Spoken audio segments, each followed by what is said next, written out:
Last month, Florida's Attorney General ended its 2-year investigation into child sex abuse by Catholic priests. And while the investigation found a multitude of them had histories of abusing children in our state, not a single priest could be prosecuted for it. Tonight, Contact 5 investigator Katie LaGrone is taking a closer look at why.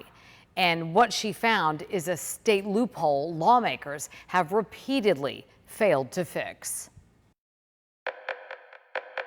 I just feel it's another slap in the face and tossed aside, and twisting in the wind. Eugene Rosenquist's response to Florida ending its investigation into sexual abuse by Catholic priests without a single priest prosecuted for it.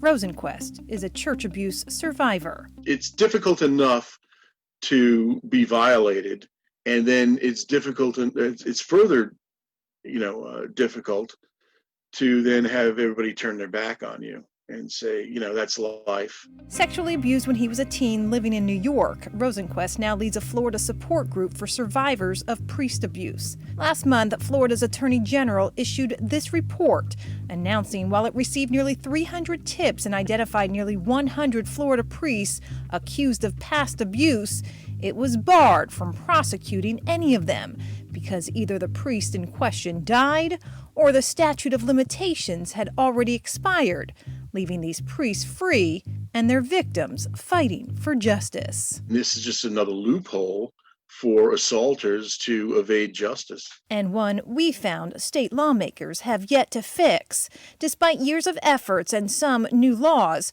today in Florida, adults who were sexually abused as a child more than 10 years ago still can't civilly sue their abusers. Not the case in New York, where a law passed last year gives child sex abuse victims until the age of 55 to seek justice. Why don't we have that here in Florida? We had to go through a number of compromises. Earlier this year, Representative Tracy Davis helped champion a new Florida law that eliminates the statute of limitations on some sex crimes. But it's not retroactive, meaning victims from the past are left in the past. We had members of the Senate that did not feel like someone that had been sexually abused or assaulted could remember all of the details of that type of assault. After decades of suffering, Eugene is finally in the process of getting justice from his abuse by the Catholic Church in New York. But here in Florida, where he lives now, others just like him are left to wait for their chance. In the long term, it's got to change. Several Florida lawmakers, including Senators Lauren Book and Chevron Jones, both victims of childhood sexual abuse, plan to take up this issue again next session.